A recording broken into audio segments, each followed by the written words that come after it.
याजकादिभिश्च ये सूत्र है, हम समास पढ़ा रहे हैं, तत्पुरुष समास चल रहा है इस समय। इसमें याजकादिभिश्च इस सूत्र में क्या आएगा? तत्पुरुष समास चल रहा है भैया।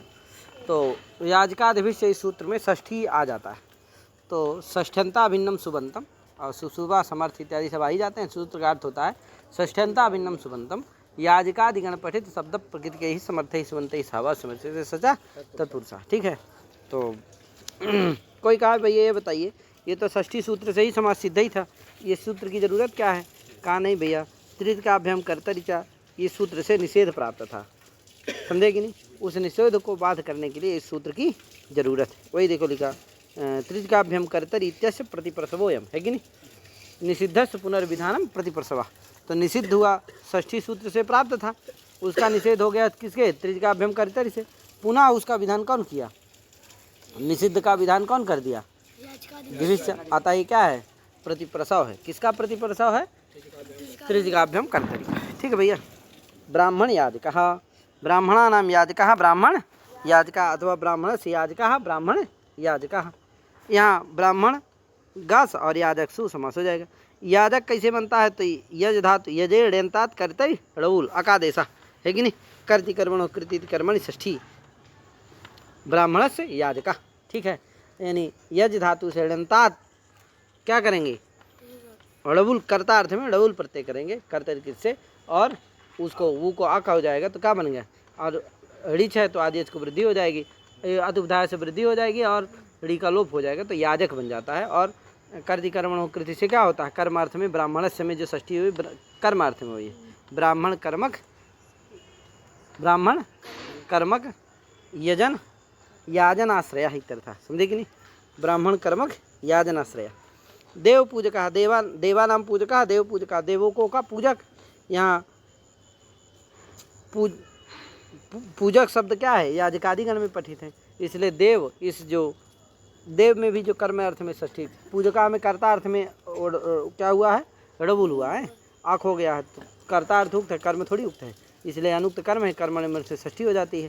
तो यहाँ पर भी देवानाम पूजका है, देव आम और पूजक सु, तो षष्ठ्यंता अभिन्न सुबंध कौन हो जाएगा? देव आम, उसका याजकादिगण पठित शब्द प्रकृति समर्थ सुबंध पूजक सु, उसके साथ समास हो जाएगा, क्या बन गया? देव पूजक। ठीक है। गुणात् तरेण तरलोपश्चेति वक्तव्यम, गुणात् तरेण तरलोपश्चेति वक्तव्यम, है कि नहीं? इसका वृत्ति लिखा तरबंतम, ये वार्तिक है। तरबंतम यद गुणवाची तेन सह समास तरलोपश्च, है कि नहीं? कहा अर्थात गुणवाचकात् विहिता यह तरप प्रत्यय तदंतेन षष्ठी वा समस्यते और तरपो लोपश्च। ठीक है। मतलब तरप गुण षष्ठ्यंता भिन्नम सुबंतम गुणवाचकात् विहिता यह तरप प्रत्यय तदंतेन समर्थेन सुबंतेन सह वा समस्यते सचा तत्पुरुषा। ठीक है। और तरप प्रत्यय से लोपश्चा, और तरप प्रत्यय का क्या होता है? लोप भी हो जाता है। तो देखो कोई कहा यहाँ पर भी उससे सिद्धि था, किससे? षष्ठी सूत्र से। ये वार्तिक क्यों है? तो कहा न निर्धारणे सूत्र से निषेध प्राप्त है, और पूर्ण गुण से भी गुणवाचकत्वेन क्या? श्वेतादि क्या है? गुणवाचक है, तो पूर्ण गुण से भी निषेध प्राप्त था, उसका ये प्रतिप्रसव है। ठीक। तो वही करना निर्धारणे इति पूर्ण गुण इति च निषेधस्य प्रतिप्रसवोऽयम् सर्वेषां श्वेततरः सर्वश्वेतः। तो सर्वेषां में क्या है? निर्धारण में षष्ठी है। श्वेततरः, श्वेत शब्द से क्या हुआ? द्विवचन विवज्जो पदे, इससे क्या हो गया? तरप प्रत्यय हो गया। तो गुणवाचक शब्द कौन है? श्वेत, उससे तरप प्रत्यय हो गया कौन? तरप। तो सर्व आम, सर्व आम और श्वेत है, तो गुणवाचक कौन हुआ? श्वेत, उससे तरप प्रत्यय हो गया, तदंत कौन हो जाएगा? श्वेत तर हो जाएगा। तो श्वेत तर सु, है कि नहीं? तो षष्ठ्यंता भिन्न सुबंध कौन हो गया? सर्व आम, उसका क्या होगा? गुणवाचकात् विहिता या तरप प्रत्यय श्वेत तरा में तरप, तदंत समर्थ सुबंध कौन हो जाएगा? श्वेत तर, उसके साथ क्या हो जाएगा? समास हो जाएगा। और तरप प्रत्यय का क्या होगा? लोप भी होगा। तो क्या बनेगा? सर्व आम श्वेत, श्वेत सु समासत्वाद विभक्ति का लुक को करके क्या बन जाएगा? सर्व श्वेत, सर्व श्वेत, सु आएगा सुकरु, तो सर सर्वश्वेत। हाँ ठीक है, यहाँ न निर्धारण से क्या प्राप्त है, और पूर्ण गुण से भी क्या प्राप्त है, निषेध समास का है, उसका ये प्रतिप्रसव कर देता है। आगे सर्वेषां महत्तरः, माने बका नाम गुण विशेषा इत्यर्थ। बकों का गुण विशेष, बक क्या होते हैं, श्वेत ही न होते हैं, तो बकों का गुण विशेष सर्वश्वेता। सर्वेषां महत्तरः सर्वमहान, सर्वेषां सर्वमहान कौन, ईश्वर। ईश्वर इतरापेक्षा अधिक महत्ववान इत्यर्थ। ईश्वर क्या है, इतर हम सब संसारिक मनुष्यों की अपेक्षा ईश्वर क्या है, अधिक महत्व है उसमें, समझे कि नहीं। सर्व ज्ञातृत्वेन, अधिक ज्ञानवत्वेन, है कि नहीं, शक्तिमत्वेन, वो क्या है, महान है, महत्तर है, उसमें महत्व है। तो सर्वेषां महत्तरः सर्व महान, यहाँ भी महत्तर, महत्व क्या है, गुणवाचक, महत् शब्द क्या है, गुणवाचक है, महत्व का वाचक है, तो तदंत से भी तरफ प्रत्यय उसका क्या हो जाएगा, लोप हो जाएगा, और सर्वेषां सर्व आम का और महत् के साथ क्या हो जाएगा, समास हो जाएगा, महत्सु के साथ, और विभक्ति का लू को खोल के प्रथमा के भविष्य में क्या बन जाएगा, सर्वमहान, सर्वमहान, सर्वमहानता, सर्व महानता इत्यादि चल जाएगा। क्या यार, आगे सूत्र आया, वार्तिक आया, कृत योगा च षष्ठी समस्यते इति वाच्यम, अर्थात कृत योगा जो षष्ठी होती है उसका समास होता है। कृत योगा षष्ठी समस्यते, कहे यार क्या है, अर्थात कृत योगा जो षष्ठी होती है, कृत को योग मान करके, कृत के सौच्चारण में जो षष्ठी होती है कि नहीं, उसके साथ क्या होता, उस षष्ठ्यंत का समर्थ संबंध के साथ समास होता है, हो जाता है। कौन सी, जैसे कर्ति कर्मणो कृति, कर्ति कर्मणो, हाँ वो कृदंत तदादि योगे सति कर्तरि कर्मणि च अर्थे षष्ठी विभक्ति भवति, है कि नहीं। अनुक्ते कर्तरि कर्मणि च अर्थे षष्ठी विभक्ति भवति। जगतः कर्ता और कृष्णस्य कृति, महाराज कृष्णस्य कृति। देखो ये उदाहरण दे रहा है, इधमस्य प्रवचन, इधम प्रवचन, इसमें भाष्य है कर्ति कर्मणो कृति इति विहिता इति भाष्यम, माने कर्ति कर्मणो कृति से विहित जो षष्ठी है उसका समास होता है, इष्ट है। इधमस्य प्रवचन, इधम प्रवचन कुठारा, है कि नहीं, इधम प्रवचन कुठारा, प्रवृश्चीयते अनेनिति प्रवचन करणे लुट, इधमानाम प्रवचन इति विग्रह, है कि इधमानाम प्रवचन, कर्म अर्थ में क्या हो गई, षष्ठी विभक्ति होती है। प्रवचना में करण अर्थ में लुट प्रत्यय है, तो लुट क्या है, कृत प्रत्यय है, तो कृत का योग है, और वो भी करण अर्थ में हुआ है, तो कर्म अर्थ क्या है, अनुक्त अर्थ है। इध माने लकड़ी, लकड़ियों को जिससे काटा जाए, वो कौन है, कुठार होता है ना फरसी टाइप में, क्या, तो वो कुठार, तो ईद माने लकड़ियों को जिससे काटा जाए, तो कर्म कौन है, किसको काटा जा रहा है, लकड़ियों को, तो ईद में क्या है, कर्म है, कर्म अर्थ में क्या हो जाती है, वो अनुक्त है, अनुक्ते कर्मणि षष्ठी व्यक्ति हो जाती है, ठीक है, अनुक्त कर्म ही षष्ठी होती है, कृत योग होने पर द्वितीय प्राप्त है, लेकिन उसको बात करके क्या हो गई, षष्ठी हो गई। तो इधमा नाम प्रवचन, इधम प्रवचन, या इधम आम और प्रवचन सु क्या हो गया, समास हो गया, व्यक्ति को लू को करके क्या बन गया, इधम प्रवचन, ठीक है भैया। आगे न निर्धारणी सूत्र आया, का भैया निर्धारण या षष्ठी था न समस्यते, निर्धारण में अर्थ में जो षष्ठी होती है उसका समास नहीं होता है। निर्धारण अर्थ है या षष्ठी वर्तते तदंता भिन्नम सुबंतम समर्थेन सुबंतेन सह न समस्यते, कहे नृणाम द्विजा श्रेष्ठा, नृणाम में क्या है, निर्धारण अर्थ में षष्ठी हुई है, यतस्य निर्धारण सूत्र से, तो क्या है, निर्धारण अर्थ में षष्ठी है, अतः निर्धारण या षष्ठी तदंतम न समस्यते, समास नहीं होता है, जिससे नृणाम द्विजा श्रेष्ठा ये वाक्य ही रहा, समस्त प्रयोग नहीं हुआ, समास नहीं हुआ। प्रतिपद विधाना च षष्ठी न समस्यते, प्रतिपद विधाना षष्ठी न समस्यते, या है क्या वार्तिक का भैया, प्रतिपद विधाना जो षष्ठी होती है उसका समास नहीं होता है। का प्रतिपद विधाना षष्ठी क्या है, कहे अमृत भैया, हाँ प्रतिपद विधाना षष्ठी उसको कहते हैं, पदम पदम प्रति प्रतिपदम, कहे यहाँ अब विवसायम अव्यभावा, और फिर प्रतिपदम विधानम यस्यासा प्रतिपद विधाना षष्ठी, माने प्रत्येक पद का उच्चारण करके जिन सूत्रों से षष्ठी का विधान होता है उसको प्रतिपद विधाना षष्ठी कहते हैं। जैसे ज्ञो विदर्थस्य करणे, कहा ज्ञा, अविदर्थक ज्ञा धातु के प्रयोग होने पर क्या होता है, कर्मणि अर्थे कर्म की शेषत्व विवक्षा षष्ठी स्यात्, कर्म की कर्मण शेषत्व विवक्षायाम षष्ठी स्यात्, समझे कि नहीं।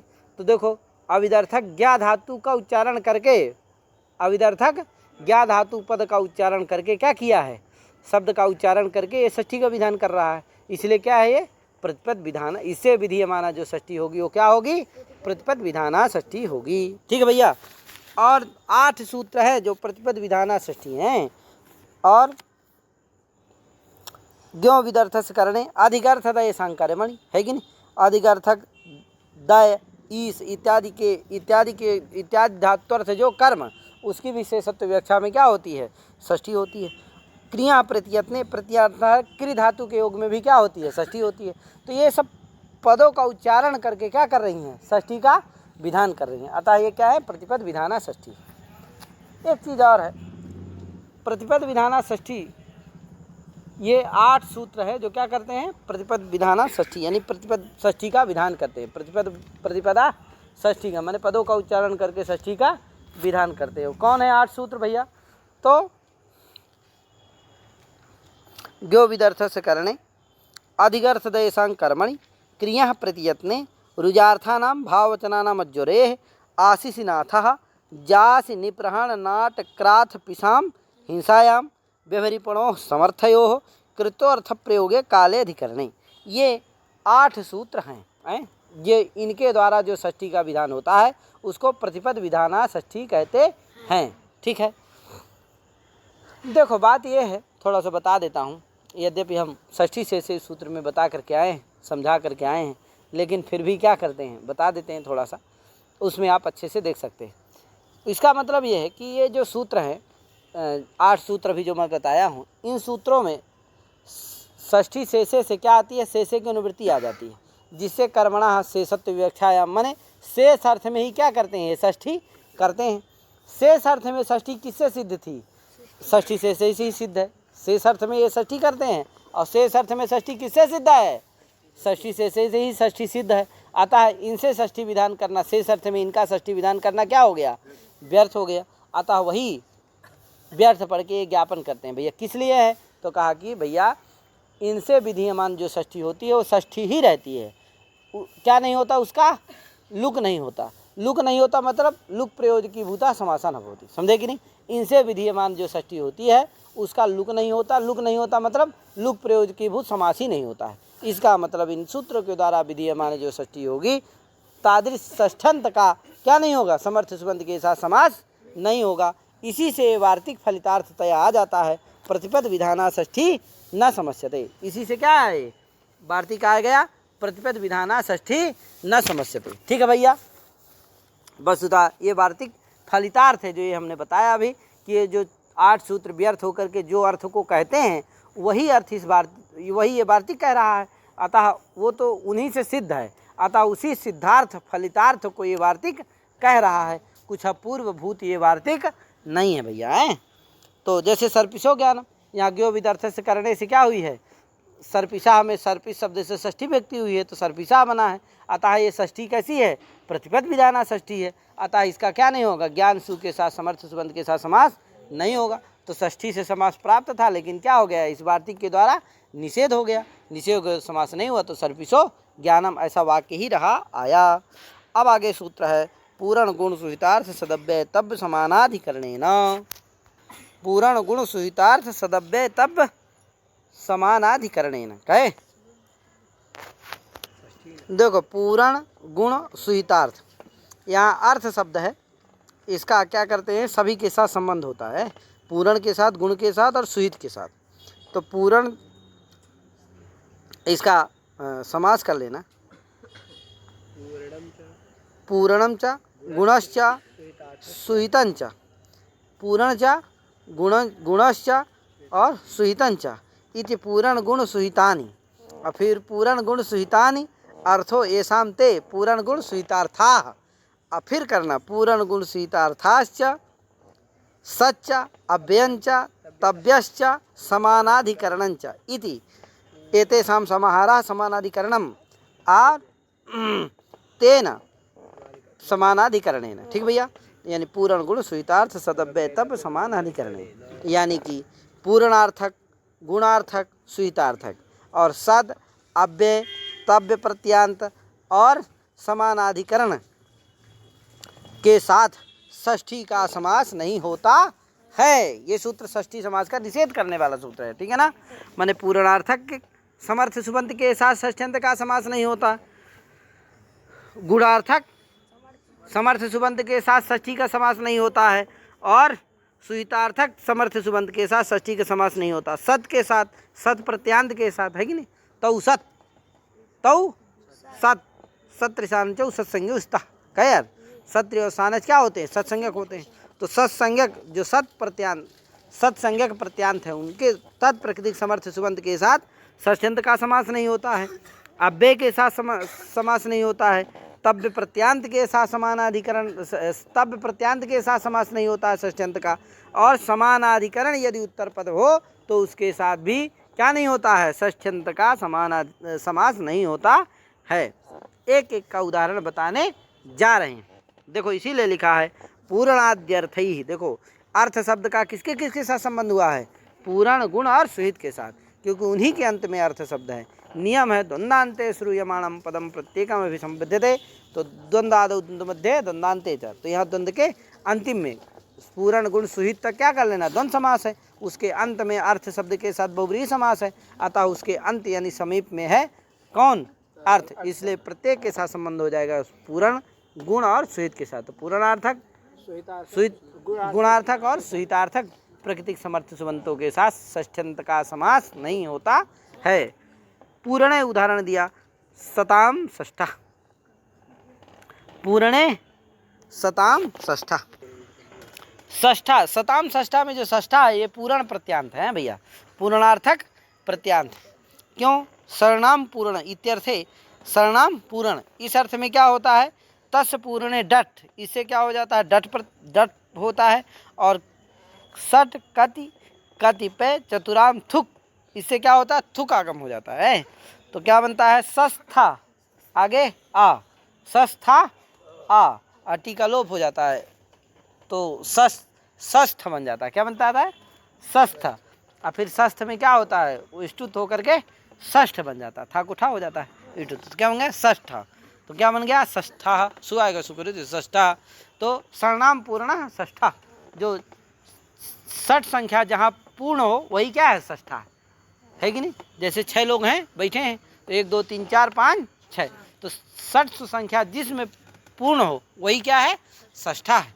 बाकी षष्ठा नहीं है, पहला षष्ठा नहीं है, दूसरा षष्ठा नहीं है, जिसमें क्या हो, छठवीं संख्या पूर्ण हो वही क्या है, षष्ठा है। ठीक है भैया। तो यहाँ पूर्णार्थक प्रत्यय कौन हो गया, डट, तस् पूर्ण से क्या हुआ, डट प्रत्यय हुआ, तो पूर्णार्थक प्रत्यय हो गया, तदंत कौन हो गया, षष्ठ। अतः पूर्णार्थक प्रत्यांत जो षष्ठ है, तत्प्रकृतिक समर्थ सुबंत षष्ठ सु के साथ सताम यानी सत आम का क्या नहीं होगा, षष्ठ्यंत का समास नहीं होगा, जिससे षष्ठी सूत्र से समास नहीं हुआ तो वाक्य रहा, तो क्या बन गया, सताम षष्ठा। गुणे का उदाहरण है, गुणार्थक प्रकृतिक समर्थ सुबंत के साथ भी समास नहीं होता है। और अनिश जी कहाँ थे, ठीक है नीचे थे, आनंद ले रहे थे, ठीक है 1 घंटा से शिव मंदिर में थे। आप बता रहे हो कि मैं नीचे था। यार तुम्हारा सामंजस्य नहीं बन रहा है, मिलते कहीं हो, रहते कहीं हो, बताते कहीं हो। अनिश मत करो, यही है बेटा, पढ़ने की अवस्था यही है। शिव मंदिर और राम मंदिर और मंदिर क्या है, ये अच्छी बात है, जाओ, लेकिन समय पर जाओ ना, पूजा होती है उस समय चले जाओ, सुबह बढ़िया अभिषेक होता है उस समय जाओ। तो उस समय तो तुम जाते नहीं हो, सोते रहते हो, लेट जाते हो। लेकिन जिस समय जाना नहीं चाहिए, पढ़ाई समय चल रही, उस समय तुम जरूर क्या है, भाग जा रहे हो वहाँ। ये गलत बात है ना, नहीं करना चाहिए ऐसा बेटा, पढ़ाई करो, यही उम्र है। देखो इसी में अगर तुम पढ़ लिए तो पढ़ लिए, यही बिगाड़ लिए तो बिगाड़ लिए, इसलिए पढ़ो बेटा है। अब काकस्य काष्ण्यम, यहाँ देख लो, काष्णी क्या है, गुण है, कृष्णत्व क्या है, गुण है। काक का काष्ण्यत्व है कि नहीं, काक में क्या रहता है, कौन सा गुण रहता है, कृष्णत्व ही न रहता है, तो काक का कृष्ण गुण है कि नहीं। तो थोड़ा सा इसमें पूर्ण वाले में जान लो। कोई कहा ये बताइए, कुंभ पूर्णम, यहाँ समास कैसे हो जाता है, यहाँ भी तो पूर्णांत है, ये कुंभ पूर्ण में पूर्ण है कि नहीं है, तो यहाँ समास का निश्चित क्यों नहीं होता है। कहा भैया पूर्णार्थक प्रत्यय ही लिया जाता है, पूर्ण शब्द नहीं लिया जाता है। क्या कहा, कैसे आप जाने का, एक सूत्र है, सोच लोपे चेत पाद पूर्णम, पाद पूर्णम, पादस पूर्णम पाद पूर्णम, यहाँ समास हुआ कि नहीं हुआ है। अतः अगर यदि पूर्ण शब्दभाव लिया जाता तो यहाँ भी समास का निषेध हो जाता, तो पाद पूर्णम नहीं बनता, पादस्य पूर्णम बनता कहे। लेकिन यहाँ समास पाणिनि जी ने किया है, इससे ये लेना है कि पूर्णार्थक प्रत्यांत लेना है, न कि पूर्ण शब्दभाव लेना है। तो जैसे पाद पूर्णम में समास हो जाता है उसी तरह कुंभ पूर्णम में से भी समास हो जाएगा, वहाँ निषेध नहीं होगा। ठीक है भैया। कोई कहा भैया उंच षष्ठांकित सैकतानी, यहाँ पर उंच षष्ठ में कैसे समास हो गया, क्योंकि षष्ठ क्या है, पूर्णार्थक प्रत्यांत है, डट प्रत्यांत है। जैसे अभी शताम षष्ठा में नहीं हुआ वो उसी तरह वहाँ नहीं होना चाहिए। कहा नहीं भैया, वहाँ जो षष्ठ है वो उंछात्मक षष्ठा, उंछात्मक षष्ठत्व का वाचक है, पूर्णार्थ में नहीं है वो, इसीलिए वहाँ समास का निषेध नहीं होता है, समास हो जाता है। ठीक है। अब आओ चलो गुण का उदाहरण कहे यार। देखो गुण से लेना क्या है पहले तो ये जानिए। तो गुण से लेना है प्रधानत्वेन जो गुण का वाचक है अथवा गुणोपसर्जन जो द्रव्य का वाचक है, दोनों गुण पद से ले लेना है। ठीक है भैया। प्रधानत्वेन अथवा गुणोपसर्जन द्रव्यवाचकत्वेन जो शब्द है, दोनों को क्या लेना है, गुण से ले लेना है। जैसे काकस्य काष्ण्यम, यहाँ केवल प्रधानत्वेन गुण का वाचक है। काष्ण शब्द क्या, काष्ण का अर्थ है कृष्णत्व गुण, है कि नहीं। कृष्णत्व विशिष्ट ये अर्थ नहीं है, कृष्णत्व गुण अर्थ है। तो प्रधान्यन गुण का वाचक है काष्ण, इसलिए यहाँ क्या हो जाएगा, षष्ठी समास का निषेध हो जाएगा, जिससे काकस्य काष्ण्यम बस यही रहा आया। ब्राह्मण से शुक्ला, यहाँ ब्राह्मण से शुक्लत्व विशिष्टा दंता इत्यर्था। अरे ब्राह्मण का शुक्ल होता है, क्या होता है, दंत, बाल थोड़ी दंत शुक्ल होते हैं, शुक्ल माने सफेद, दंत ना होते हैं, दंता किम भवन्ति, शुक्लाः भवन्ति। कुछ लड़के हंसने लगते हैं, पता नहीं क्यों दंता आता तो। हाँ तो ब्राह्मणस्य शुक्ला, ब्राह्मणस्य शुक्लत्व विशिष्टा दंता इत्यर्था, है कि नहीं। ब्राह्मण से काष्ण्यम में जो सें प्रत्यय होता है, गुणवचन ब्राह्मणादिभ्यः सें, भाव अर्थ में क्या होता है, सें प्रत्यय होता है। ठीक है। कृष्णस्य भावा काष्ण्यम, ठीक है। और ब्राह्मण से शुक्ला हमें शुक्ल शब्द से गुणवचनेभ्यो मतुबो लुगिष्टा, मतुबो लुगिष्टा, है कि नहीं, मतुब होता है उसका लुक हो जाता है। तो शुक्ला से अस्तित्व शुक्ला मैंने शुक्लत्व विशिष्टा दंता इत्यर्था, समझे कि नहीं, शुक्लत्व विशिष्टा दंता, ये अर्थ होता है। अब देखो ब्राह्मण से काष्ण्यम यहाँ हो ही गया। काष्ण्य क्या है, गुणवाचक है, समास का निषेध हो गया, समास नहीं हो। ब्राह्मण से शुक्ला में भी शुक्ल क्या, गुणोपसर्जन द्रव्य का वाचक है, शुक्लत्व गुण विशिष्ट द्रव्य का वाचक है, इसलिए क्या है, गुणोपसर्जन द्रव्यवाची है, समास का निषेध हो गया, जिससे समास नहीं हुआ। कोई कहा ये बताइए कि ब्राह्मण से शुक्ला में समास प्राप्त ही नहीं है, क्यों, असामर्थ्यात्। कहा कैसे असामर्थ्य भैया, कहा कि ब्राह्मण से शुक्ला का अर्थ है ब्राह्मणस्य दंताः, ब्राह्मणस्य ए दंताः ते शुक्ला, कहे ब्राह्मण के जो दंत है वो क्या है, शुक्ल है। तो ब्राह्मण का अन्वय कहाँ हो रहा, दंत के साथ नहीं हो रहा, किसके साथ नहीं हो रहा, शुक्ल के साथ नहीं हो रहा। तो सामर्थ्य है ही नहीं, सामर्थ्याभाव समास प्राप्त ही नहीं है, तो समास स्वतः प्राप्त नहीं, उसका निषेध करने के लिए यहाँ ये निषेध करने की आवश्यकता नहीं है। अतः ये उदाहरण इसका ठीक नहीं है। तो कहा ऐसी बात नहीं है भैया। ब्राह्मण से शुक्ला में जब दंता संयुक्ता शुभावहा न तो विरला इत्यादि दंत के वर्णन में दंत क्या हो जाता है, प्रकरणादि के द्वारा ज्ञात हो जाता है, समझे कि नहीं। माने जो संयुक्त है दंत वही क्या है, शुभावहा है। जो विरल है, एक ठे अंतिम में है, एक ठे बाद में, ऐसे विरल है वो अच्छे नहीं है। ठीक है भैया। तो प्रकरणादि के द्वारा दंतार्थ का क्या ज्ञान हो जाता है। तो बस वहाँ ब्राह्मण से शुक्ला मतलब ब्राह्मण से शुक्लत्व विशिष्टा, समझे कि नहीं। तो वहाँ ब्राह्मण का कहाँ अन्वय हो रहा है, शुक्लत्व विशिष्ट में ही अन्वय हो रहा है। अतः सामर्थ्य है, समास प्राप्त है, ना हो इसके लिए निषेध जरूरी है।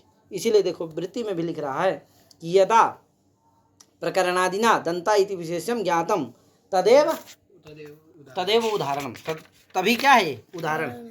अगर ज्ञात नहीं है उसका मतलब रहेगा ब्राह्मण से दंता ते शुक्ला, ऐसा अर्थ है, तब तो फिर क्या नहीं होगा, समास यहाँ प्राप्त नहीं होगा। लेकिन दंता अगर प्रकरणादि के द्वारा ज्ञात है तो ब्राह्मण से शुक्ला के ते दंता, ये फलितार्थतया आ जाता है। ठीक है भैया। तो ब्राह्मण से का शुक्ला में ही अन्वय होता है, इसलिए समास प्राप्त है, ना हो इसके लिए निषेध जरूरी है। ठीक है भैया। कोई कहा ये बताइए संज्ञा प्रमाणत्वात् यहाँ समास कैसे हो जाता है। संज्ञा यहाँ प्रमाणत्वम तस्मात् संज्ञा प्रमाणत्वात्, यहाँ समास कैसे हो जाता है, क्यों, प्रमाणत्व जो है क्या है, धर्म विशेष का वाचक है, तो गुणवाचक है। धर्मवाचकत्वेन गुणवाचकत्व है, धर्म मात्र वाचकम अत्र गुणवाचकत्वेन गृह्यते, समझे कि नहीं। तो प्रमाणत्व क्या है, धर्मवाची है, इसलिए क्या है, गुणवाचक है, गुणवाचक है इसलिए क्या है, यहाँ समास का निषेध हो जाना चाहिए। तो संज्ञा प्रमाणत्वम संज्ञा प्रमाणत्वम तस्मात् संज्ञा प्रमाणत्वात्, ऐसा यहाँ समास नहीं होना चाहिए। तो कहा नहीं भैया, इसीलिए कहते हैं अर्थ गौरवम, यहाँ समास नहीं होना चाहिए, अर्थ से गौरवम अर्थ गौरव। बुद्धिमान्द्यम, यहाँ भी समास नहीं होना चाहिए, बुद्धेह मान्द्यम बुद्धिमान्द्यम, है कि नहीं, बुद्धि से मान्द्य है, मान्द्यत्व तो क्या है, मान्द्य जो है गुण का वाचक है, समझे कि नहीं, मंदत्व गुण का वाचक है, गौरवम गौरवत्व गुण का वाचक है, कहे गुरुत्व गुण का वाचक है, इसलिए यहाँ सब जगह समास नहीं होना चाहिए। कैसे हो गया, तो कहा भैया अनित्योजम गुणेन निषेधा, अनित्योजम, इसीलिए मुनित्रयम में भी समास हो जाता है, क्योंकि त्रयम में क्या है, तृत्व संख्या विशिष्ट का वाचक है, तृत्व क्या संख्या गुण है, गुण का वाचक है, जिससे वहाँ भी निषेध प्राप्त रहता है। लेकिन अनित्योजम गुणेन निषेधा, गुण के साथ जो समास का निषेध होता है षष्ठ्यंत का, वो अनित्य है, कहीं होता है कहीं नहीं होता है, तो नहीं हुआ यहाँ। कहा कैसे जाने, तो कहा तदृशिशम संज्ञा प्रमाणत्वाद इत्यादि निर्देश से ही पता चलता है, ठीक है भैया, आता है। इसीलिए क्या हो जाता है, अनित्य है गुण का निषेध, जिससे कहीं होगा कहीं नहीं होगा। तो अर्थ गौरवम बुद्धिमान्यम इत्यादि में, मुनित्रयम इत्यादि में समास का निषेध नहीं होता, जिससे समास होकर के ये सब प्रयोग बन जाते हैं, ठीक है भैया। सुहितार्थास तृप्त्यर्था, कहा सुहितार्थ से क्या लिया जाएगा, कहा तृप्त्यर्थक जो शब्द होंगे वो सभी क्या लिए जाएंगे, सुहितार्थ से लिए जाएंगे। सुहितार्थ से कौन लिए जाएंगे, तृप्त्यर्थक जो शब्द है वही लिए जाएंगे। फलानाम सुहिता, यहाँ सुहितार्थक शब्द सुहित है, उसके साथ समास नहीं हुआ तो फलानाम सुहिता बन गया। का तृतीया समासस्तु स्यादेव स्वरे विशेषः, कहे तृतीया समासस्तु स्यादेव, स्वर में विशेष है, कहा तृतीया समास हो सकता है, सुहितार्थ से तृप्त्यर्थक लेना है, इसीलिए नाम फलानाम तृप्ति, यहाँ पर भी समास नहीं होगा, तृप्त्यर्थक शब्द कौन है, तृप्ति है, यहाँ पर भी समास का निषेध हो जाएगा। फलानाम सुहिता में सुहित